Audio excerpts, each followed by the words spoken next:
first fireside chat that's going to occur. We are blessed with the ability to have John Catsimatidis return for a second year. One of the things that I've really taken in as content, I employ you to as well, is John puts on a radio show called Cats at Roundtable. So we have the privilege of having Cats at East West today, and he's going to be alongside Governor Paterson, who's also a returning guest, and something that's new that we just threw in. It's going to be moderated by our very own board member, Rosenfield, who is the founder of the Chambers of Commerce in Long Island City and historian. So without further ado, let's get this show started, right? So let's go. Good morning, and thank you all for being here. I am a member of the Board of Governors for the Asian Real Estate Association of America, and it's been a great experience for me because I've learned a lot about the community, and that's actually the reason why these two gentlemen are here, because there's so much going on in the city and state that they have so close familiarity with, and are able to speak as experts on how this is impacting New York City and New York State. And an annual event like this is a great opportunity for us to go up 50,000 feet, take a look and see what's actually happening now, what's going to impact all of us in the future. So I want to just start by asking Governor Paterson to talk for a couple minutes about yourself. Take 2 minutes and introduce yourself. Please. It doesn't take 2 minutes. I'm David Paterson. I'm a recovering governor.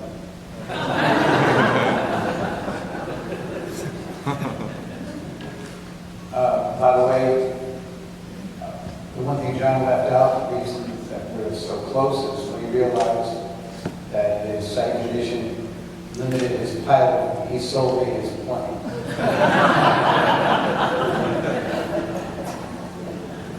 So I think probably the most important issue that's going to face the city and the immediate area is the fact that in June last year, the New York State Legislature passed legislation that now increases the transfer tax for property over $1 million. It's now 1% if you hit $1 million. It's 1.25% if you hit $2 million. And it's 3.9% if you sell a property or a condominium for $25 million. So that means if you spend $25 million to buy a condominium, you need $1 million to pay the taxes on it, which is really kind of unprecedented. And recognizing that that law was going to go into effect July 1st, and the law was passed by the legislature on June 13th, there was an absolute, there was a race to the finish line where a number of people bought properties in the second quarter of this year. So in the third quarter, according to Forbes, the decline in housing sales went down. There were 2,562 sales in the third quarter of 2019, the one that we just finished. That is 14.2% less than it was for 2018. In addition, the sale price has dropped 8.2% because it's become a full buyer's market. And what really affirms that is that the less activity that's going on is not only taking place on the high end, but all over. Only apartments less than $500,000 are actually immune from that. So this whole issue is kind of a reaction to the legislature's continuing to place more and more responsibility and tax on wealth in the city. What they fail to realize is that people in those positions have a choice, and more people are starting to move out of the city or find ways to relocate to places like Dallas and Phoenix and Atlanta. New York is losing 271 residents per day. So this is an issue that we have to talk about. And though, you know, the Senate and the Assembly, I know people who are there, I used to work with them, and I don't think that their intentions are all malignant, but what I would say that there are unintended consequences to the actions they're taking. Governor, thank you. And it's really interesting because as a governor, you jump right into the meat of this right away. John, who I have the privilege of working with John's company, ran for mayor for the city of New York in 2013, almost won. It's too bad he didn't. John, would you take a minute to introduce yourself? My two grandfathers came to America. I'm an immigrant. So nobody can say I'm against immigrants, because I am. My two grandfathers came in 1913, but left my father in the own country to take care of his sisters and his mom. And I came in 1949. I was 6 months old. The immigrant story. My father worked 7 days a week to make sure the rent was paid and there's food on the table. He wanted to make sure I had a good education. That was his priority. I went to public school, then I went to Rosenfield school for a few years. Then I went to Brooklyn Tech High School, then NYU. Brooklyn Tech High School, I would say 30% of the school was Asian. And I became very, very good friends with my Asian friends, and they're still friends with me today. What's going on in the city? I ran for mayor in 2013, and I guess it wasn't meant to be. And my friends are urging me to do it one more time. I don't know. But me and David, we have a lot of concerns about what's going on in the city. I'll give you a couple of examples. Closing of Rikers Island. And they want to put the jails, they want to spend $9 million, $8 million, I don't know the exact number, to build luxury high-rises in neighborhoods, in your neighborhoods, and put the crook. We want to build luxury high-rises, jails for the criminals. How about taking care of the citizens? And why put those people on the streets? Closing Rikers Island and putting those people on the streets of New York. Closing the hospitals that are taking care of the mentally ill. Throwing those people on the streets of New York. Any of you know this conference is called East Meets West. Any of you, and I know your national president is here that probably knows the West Coast, Los Angeles, San Francisco. The homeless are in the streets. They're urinating on the streets. They're defecating on the streets. You know, we're reaching a point where enough is enough. And me and David definitely agree on it. It doesn't matter. I don't care if you're a Republican. I don't care if you're a Democrat. It has nothing to do with it. You know what it has to do with it? Common sense. I support common sense Democrats, and I support common sense Republicans. And what happened in Queens, where we chased away $27 billion, Amazon, that was going to be wonderful for our city. Those 4 or 5 politicians that did that, everybody in this room should work hard to make sure they are not re-elected. Oh, the lights are coming down. Well, look what's happening in California. You better not hold an electric car in California. There might not be electricity. But it's enough is enough.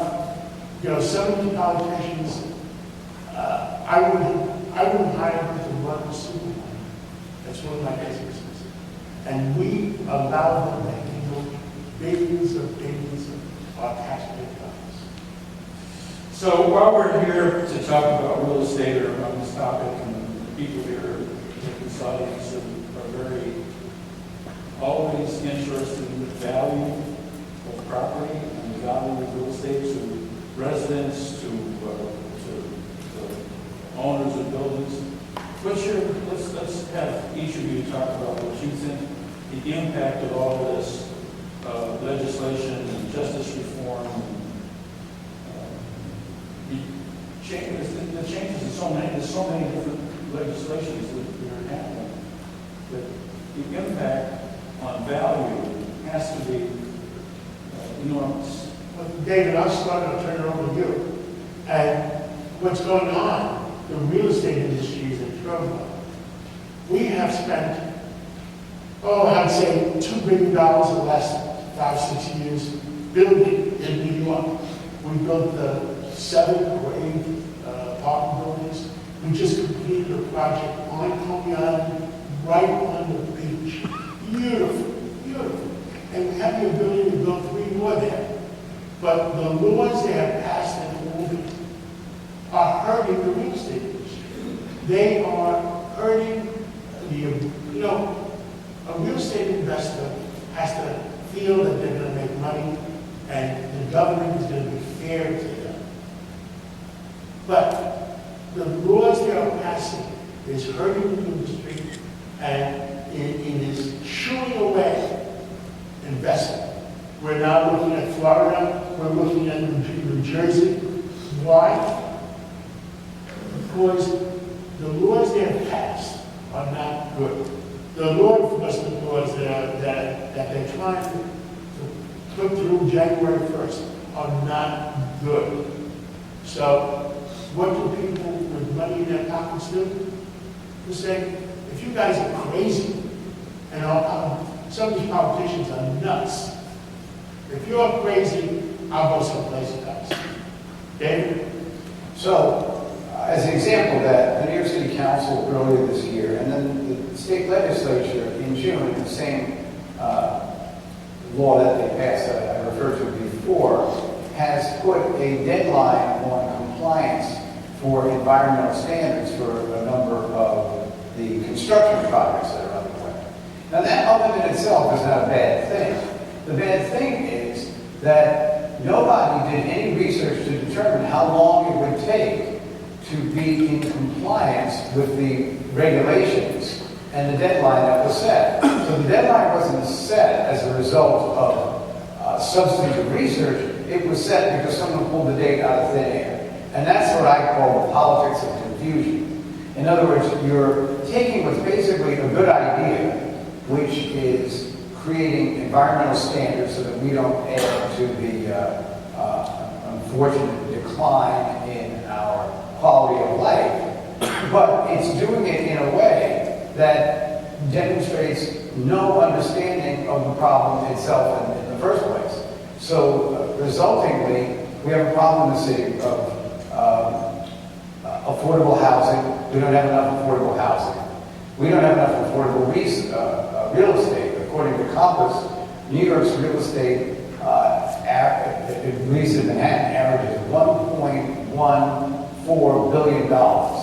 That is almost twice the state value of real estate, which is $600,000, and over 3 times the national real estate value, which is $300,000 on the property. So in that situation, what has to work for realtors is either the rent, in other words, the rent is real bread and butter of real estate management, or the rise in the property values. So the good news is that the property values in New York are still rising at a good rate, annualized at about 2.83%. So over the last 10 years, real estate values have increased by 32%. That's the good news. But the bad news is that resale on real estate is right now at $1,369,000, which is the lowest it's been in 5 years.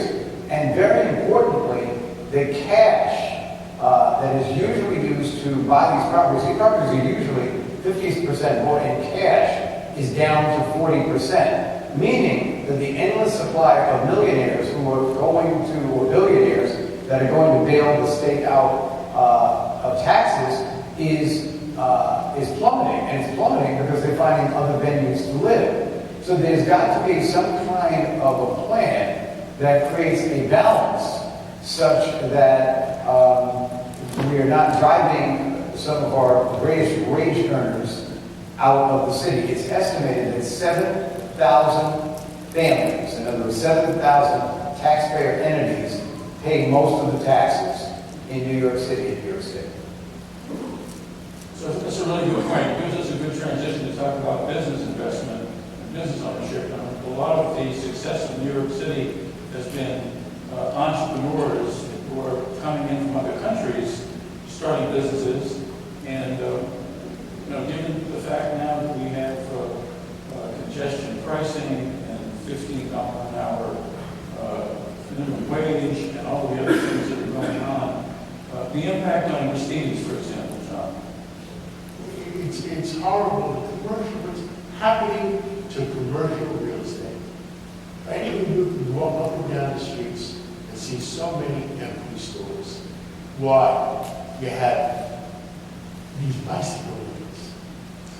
And I don't want to be against bicycle lanes, but they create an atmosphere where if you have a truck delivery coming in for your store, you can't get near the store sometimes. And they get tickets, double tickets and triple tickets. And what happens, and these politicians don't realize, is that all these costs get reflected in the price. So you know who's paying for it? Everybody in this room. When you go shopping in the store, you're going to pay for it. When I get a delivery of groceries from New Jersey, first of all, the companies in New Jersey or Connecticut don't want to do business in New York City because of all the obstacles. So you know what you do? You add prices into the cost of delivery, and they add prices to the cost of delivery. We got to reflect it. We have two choices to stay in business. We either raise the price or close the store. And so many people close their stores. That's why there's so many empty stores. And when I started in business in New York State, that if there's an empty store right there was 10 different customers that wanted that store. You know about those empty stores? Those 10 customers are not happy. And the politicians we have today, in the city council, in the state, don't realize the implications of the laws they are putting through.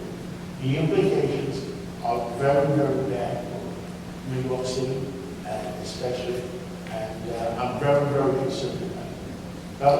One of the reasons that there is a greater, that there is an affirmation of the fact that we're in a buyer's market and the property values are diminishing is the fact that there are fewer Russians, fewer Chinese, and more Americans. In other words, this sort of issue where foreign investment was competing very heavily for some of the great edifices in New York, like the Waldorf Astoria, that has pretty much stopped. And the reason is that there's a greater investigation of who the identities are of people who are in the sub-corporations, plus the strength of the dollar in international trade, and also, the trade feud between the United States and China right now. These are driving the foreign investors out of the market. The lower interest rates and also the lack of competition is creating this issue. So for businesses in the state right now, the added regulatory confines such as the increase in the minimum wage, and not only the fact that the minimum wage was increased, it was increased so quickly there wasn't a chance to make an adjustment, is creating a notion that you can't do business in New York. Now, in terms of what John said, I almost got hit by two bicycles getting out of the taxi to come here today. So you've got people on bicycles, you've got people on electric scooters, you've got bus lanes all down Lexington Avenue, so the cars can't drive there anymore. This has increasingly become a city with problems on the subways, unnecessary actions taken toward the police, trashing a police car, which happened the other day. And so there's this kind of mob rule that seems to run in the city right now that's not just driving wealthy people away, it would drive anybody away from what we have been used to. New York was always a city with a lot of activity, a city with a lot of, aggression among drivers and pedestrians. But now with all of the other added issues, I get the feeling there's no entity that's looking at the entire picture of what's going on in this city. In other words, no one is taking responsibility. You do a lot of little things and they can add up to big problems. One of the things that concerns me is that the city is not being very family friendly. This is a time when education is under attack, and the city needs to be a good place to work, a good place to raise families and kids. And I know that both of you were very interested in families and kids, and there are changes taking place and legislation taking place that is, I'm going to say, dumbing down the education system. It's not a good thing. John, do you push your... Well, I went to a specialized high school in New York, and I was very lucky as an immigrant down into the school. And it was Brooklyn Tech High School in Brooklyn. And like I said, 30% of the school was aging. And our current politicians are trying to destroy the specialized high schools. Brooklyn Tech, Studs, Bronx High School of Science. I said to them, instead of trying to destroy 3 great schools that give an education to our youth, to our immigrants, I said, why don't you build 3 more, or 6 more, to allow other students that maybe don't get into Brooklyn Tech, go into Brooklyn Tech B or C, which is almost as good as Brooklyn Tech, but to help those students. And I will tell you, I went as an immigrant, I went to that school, and I have a lot of respect for that school. Me and Ben Biggio, who's Barnes and Nobles, raised $10 million for Brooklyn Tech, first time done, for a public high school, to give back. So when the Board of Education doesn't have money to buy computers for the kids, doesn't have money to help the school, then the foundation is helping the school. So I'm saying, don't destroy great schools, but build new ones that are going to be just as great.